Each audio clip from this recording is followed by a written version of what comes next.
જિલ્લા રોજગાર કચેરી પાલનપુર દ્વારા શ્રી જીજી માળી વિદ્યા સંકુલ કાંઠ રોડ ડીસા ખાતે જિલ્લા કક્ષાના રોજગાર ભરતી મેળાનું આયોજન કરવામાં આવ્યું હતું.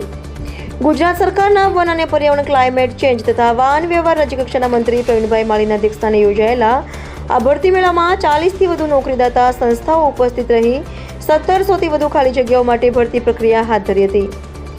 આ પ્રસંગે રાજ્યકક્ષાના મંત્રી શ્રી પ્રવીણભાઈ માળીએ જણાવ્યું હતું કે રોજગાર મેળા દ્વારા મળતી તકનો યુવાનોએ શ્રેષ્ઠ ઉપયોગ કરી નોકરીદાતાઓનો આભાર માનવો જોઈએ. આજે બનાસકાંઠા રોજગાર કચેરી દ્વારા ભરતી મેળાનું આયોજન કરવામાં આવ્યું છે. નરેન્દ્રભાઈને 12 વર્ષ પૂર્ણ થયા છે. તે નિમિત્તે આજે બનાસકાંઠા જિલ્લામાં 1700થી વધુ વેકન્સીઓ 45થી વધુ કંપનીઓની અંદર આજે બનાસકાંઠાના લોકો પોતાનું ભાવિ મેળો જેને કહીએ છીએ એવા ભરતી મેળાની અંદર ખૂબ મોટી સંખ્યાની અંદર લોકોએ ભાગ લીધો છે. આજે વિવિધ ક્ષેત્રમાંથી આવેલા લોકો પોતાનો બાયોડેટા આપી અને કંપનીઓ પોતાના સ્કિલ મુજબ એમની જરૂરિયાત મુજબ આજે નોકરીદાતાઓ નોકરી આપશે.